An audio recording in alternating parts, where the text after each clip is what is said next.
BRS దుష్ప్రచారాలను తిప్పికొట్టాలి. ఓటమిని జీర్ణించుకోలేని అసత్యాలు ప్రచారం చేస్తున్నారు. మేడిపల్లి పిఎస్ లో తీన్మార్ మల్లన్న ఫిర్యాదు. పట్టభద్రుల ఎన్నికలలో ఓటమిని జీర్ణించుకోలేకనే బీఆర్ఎస్ వర్కింగ్ ప్రెసిడెంట్ మాజీ మంత్రి జగదీశ్వర్ రెడ్డి వ్యక్తిగత సహాయకుడు తనపై అసత్యపు ప్రచారాలు చేస్తున్నారని పట్టభద్రుల శాసన మండలి కాంగ్రెస్ పార్టీ అభ్యర్థి తీన్మార్ మల్లన్న అన్నారు.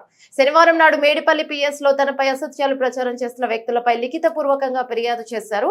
అనంతరం ఆయన మీడియాతో మాట్లాడుతూ పట్టభద్రుల శాసన మండలి ఎన్నికల్లో ఓటమి తప్పదని గ్రహించిన BRS party working president KT Rama Rao మాజీ మంత్రి జగదీశ్వర్ రెడ్డి పిఏతో సోషల్ మీడియాలో తప్పుడు ప్రచారం చేస్తున్నారని, దీనిపై పూర్తి స్థాయిలో దర్యాప్తు జరిపి బాధ్యులైన వారిపై చర్యలు తీసుకోవాలని డిమాండ్ చేశారు.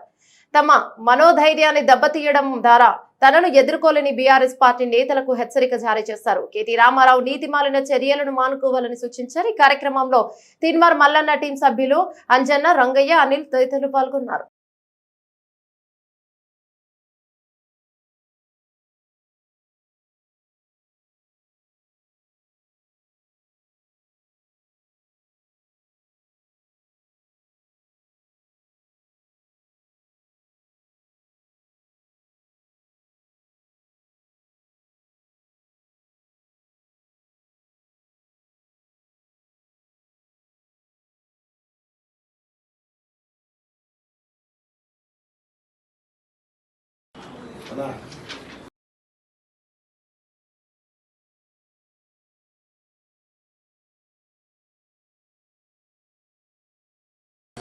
మీడియా మిత్రులందరికీ నమస్కారం.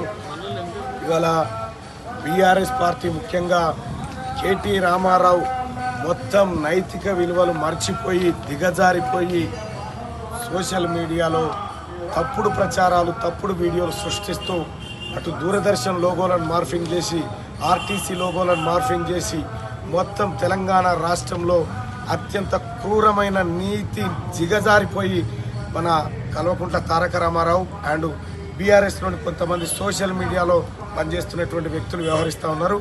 ఇవాళ పట్టభద్రుల ఎమ్మెల్సీ ఎన్నికల్లో ఓడిపోతామనేటువంటి భయంతో ఇలా తీన్మార్ మల్లన్నకు సంబంధించి కొన్ని మార్ఫింగ్ వీడియోలు చేసి తీన్మార్ మల్లన్న ఏదో తప్పు చేసినట్టుగా, బ్రేకింగ్ న్యూస్లు వేసినట్టుగా దూరదర్శన్ లోగోలతో పాటు ఎక్కడో హిందీ ఛానళ్ళ లోగోలు క్రియేట్ చేసి సర్క్యులేట్ చేసినారు. ఆ వాట్సాప్ గ్రూప్లలో స్ప్రెడ్ చేసినటువంటి వాళ్ళపైన, అలాగే కేటీ రామారావు ముఖ్యంగా మాజీ మంత్రి జగదీశ్వర్ రెడ్డి పిఏ పైన ఇప్పుడే పోలీస్ స్టేషన్లో కంప్లైంట్ చేయడం జరిగింది. ఎఫ్ఐఆర్ కూడా నమోదు చేస్తూ ఉన్నారు.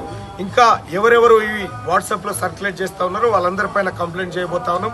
ఫేక్ వీడియోలను ప్రచారం చేసినటువంటి వాళ్ళపైన ఖచ్చితంగా చట్టపరంగా చర్యలు తీసుకుంటా ఉన్నాం. ఇంకా అలాగే కాదు, నిన్న మొన్నటి వరకంటే నేను ఎలక్షన్ బిజీలో ఉన్నా, ఇక ఇప్పటి నుంచి ఎవరెవరు ఎలాంటి ఫేక్ వీడియోలు తయారు చేశారో వాటన్నిటిని వెలికి తీసి వాటి ద్వారా పోలీస్ కంప్లైంట్ చేయబోతా ఉన్నాం. ఇవాళ కేటీ రామారావు అండ్ మాజీ మంత్రి జగదీశ్వర్ రెడ్డి పిఏ పైన ఎఫ్ఐఆర్ నమోదు చేయమని చెప్పి కంప్లైంట్ ఇవ్వడం జరిగింది. అలాగే డీజీపీ గారు కూడా కంప్లైంట్ పంపించడం జరుగుతుంది. అలాగే సోదరులారా, ఈ తెలంగాణ రాష్ట్రంలో పట్టభద్రుల ఉప ఎన్నికను ఎదుర్కోలేక బీఆర్ఎస్ పార్టీ నీచానికి దిగజారి తప్పుడు వీడియోలను క్రియేట్ చేసి ఏదో ఫామ్ హౌస్లలో ఉన్నట్టుగా, ఎక్కడో ఏదో చేసినట్టుగా ఈ తప్పుడు ఫేక్ వీడియోలు క్రియేట్ చేస్తూ ఉంది. ఈ దుష్ప్రచారాలను ప్రజలేం నమ్మే పరిస్థితిలో లేరు.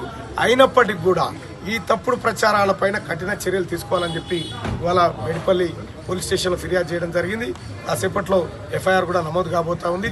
ఖచ్చితంగా వీళ్ళపైన చర్యలు తీసుకొని వీళ్ళని జైలుకు పంపే కార్యక్రమాలు తప్పకుండా చేస్తాం. జై మల్లన్న, జై మల్లన్న, జై మల్లన్న, జై మల్లన్న.